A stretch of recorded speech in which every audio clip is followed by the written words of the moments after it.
As brilliant as the Six Nations is, and I've said previously on this channel, I think it's the best annual international rugby competition in the world. Every single year it delivers, but how big an issue is the fan experience at a number of different stadiums? I'll get into it in the video. I think there's a few different things we can mention when it comes to this, but more than ever, this is where I need you to comment down below, because whilst I think I last went to Twickenham a couple of years ago, actually as a fan, I'm very aware that for the most part, I'm lucky to be going to these games in the press box. So I'm not getting that fan experience, but there does seem to be a conversation around actually what it's like for fans. I've seen it at Twickenham, I've seen it mentioned that the Aviva has been pretty quiet this Six Nations, and I've heard it said about Murrayfield as well. So comment down below, make sure you like the video and make sure you're subscribed to the channel as well. But this was, in a way, this is a bit of a classic topic for a video in a rest week in the Six Nations. I was thinking about what I could talk about. Next week there'll be loads in terms of team news and previewing the various matches.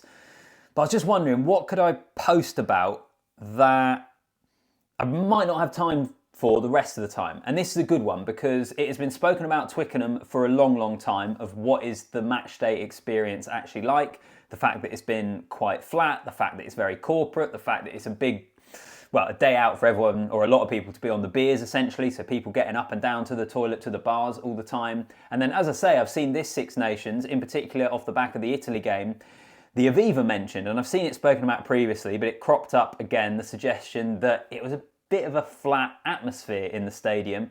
And likewise, speaking to someone fairly recently over the last few weeks, they said something similar about Murrayfield as well. So is this a rugby thing? Is there an issue with, I suppose, a few different things? Number one, fan experience, and then that whole experience meaning we're not getting great atmospheres at stadiums. Now, they're all going to be different culturally. Twickenham, the Aviva, Murrayfield, even if you want to look at Rome or the matches in France, culturally there's always going to be differences in terms of the different atmospheres and the reasons for why certain things might be happening. And also the other thing to say is I don't think this is particularly an issue for the club game. I think on the whole, because of the rivalries in the club game, because it's week in, week out, the fans that are going to be there every single week, it's kind of different to international rugby. But maybe you might view it as an issue across the sport. I don't think it is. I think it's more a conversation to be had around some of these international games. And I suppose there's a few different things it could be. On the one hand, how much is it cultural? How much is it purely the fact that rugby isn't football? Rugby is not the sort of sport where the fans are as emotionally invested as you are in other sports. We all know it, don't we? I mean, rugby culturally is a massive difference to football. And a lot of that is the reasons that rugby's so good as well, some of those cultural differences in terms of fans sitting together, being able to have a drink in the stadium next to fans from different teams, or even if we want to chat about the approach towards the referee. There's so many differences in the games. A lot of them are good for rugby, but on the one hand, I wonder whether it's also a difference in terms of fans and how engaged and how invested they maybe are in their team. Everyone wants their team to win.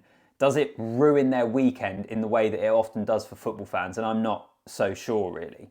I suppose the other thing as well is how much is it over the years, and this has been a gradual thing that has been happening, of sport becoming an event. I think Twickenham is a great example of this. I think a big reason for the atmosphere at Twickenham, and it's not all bad, by the way, I will try and touch on that, but Twickenham these days, with the price of tickets, with the cost of getting there, all the pubs around the ground, it becomes a day of which the rugby is just one part of. That's been one of my the big things that have made an impression on me when I've experienced a match at Twickenham, that for a lot of people there, it's not just about the rugby. What happens on the pitch, they hope their team wins, they hope they see a good game, but they've got all the excitement of the build-up beforehand, beers on the trains or meeting your mates in the pubs, going out after, whether it's into Clapham or back into Richmond. It's a whole day, it's a whole experience, and the rugby is just a small part of that. And I wonder whether, because of that, it then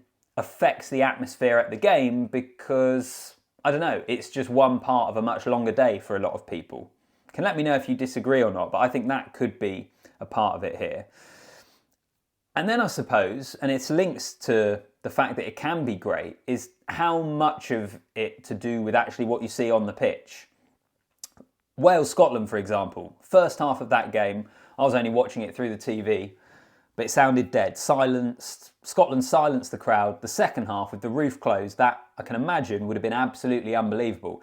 And even Twickenham, as corporate as Twickenham is, and obviously that has a big impact on things, the RFU managed to make so much money out of the corporate boxes and corporate seats that there's a real corporate vibe to it. But when the game's good, it can be brilliant. I remember James Haskell talking about this, I think after he retired or on his podcast anyway, where he said Twickenham at its best is up there as one of the best atmospheres you will play in. The rest of the time, it's a lot of people drinking Guinness, walking around in gilets and brown shoes. You know, it has those two things. And so how much of it, in terms of the atmospheres at these stadiums, is to do with what the fans are seeing on the pitch? If it is an exciting game, they will get behind it, but they're not necessarily just going to generate an atmosphere if it's a bit of kick tennis or if it's not the best game or if their team's losing. And again, maybe that links back to the whole cultural thing. Maybe that's a cultural thing in the sport of rugby as well. I don't know. It's interesting, isn't it? I think a part of it as well is just how the game has started to try and make the matchday experience a certain thing. So again, I'm mentioning Twickenham a lot here because that's the stadium I've been to more, which is why I'm interested for anyone in the comments that go to Murrayfield or the Aviva or anywhere else for that matter to kind of give their view on things there. Twickenham is obviously corporate, and I think there's been an approach to try and dumb it all down a little bit. I know I heard someone talking about this in the build-up to the Six Nations, that you go to Wales, it's a Welsh male voice choir. You go to Scotland and the bagpipes are playing. There's kind of this sense of Twickenham of dumbing down the Englishness of it all, maybe. And that's linked to possibly the corporate side of things as well, that you don't get that real fervent, cauldron-like atmosphere.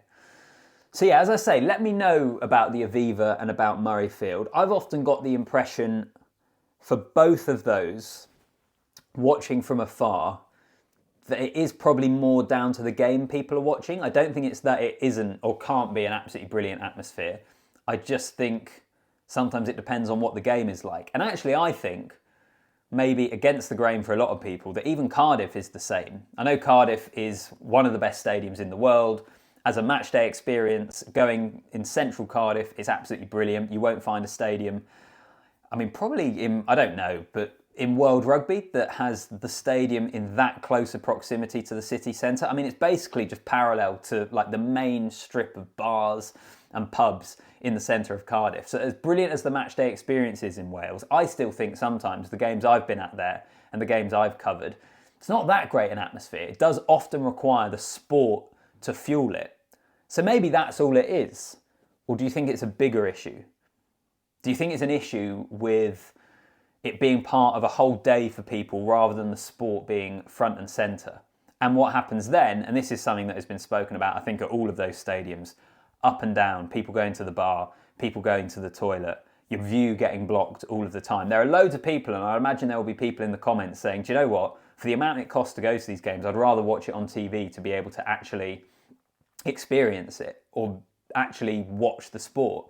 Because when you're there in stadium, it can be a bit of a sideshow. And I've had that before, actually. As I say, most of the time I'm there for work, so obviously not drinking. But the times I have been to games and you are having a drink, often it'll get to the end of the game and I could not tell you who's particularly played well or any of the real details of the game. Sometimes you do get a much better appreciation of that sort of thing watching it on TV, which is probably why many people would opt to do that. So what do you think? Do you think international rugby has an issue with fan experience and atmospheres? Or do you think it's just where the game is? It's a great day out with your mates. And it is a great day out, by the way. I don't mean this video to come across as me being particularly old and boring and grumpy. It's an awesome day out. Getting to the pub beforehand, the walk to the ground, the beers in the ground. I think that's great as well. But I do think it then has an impact on the atmosphere in stadium. And how big an issue do you think that is? And is there actually anything rugby can do to combat that? Maybe not. Maybe that is just a part of the sport. I don't know. Let me know what you make of it in the comments. Make sure you like the video and that you're subscribed to the channel as well. And I'll see you in the next one.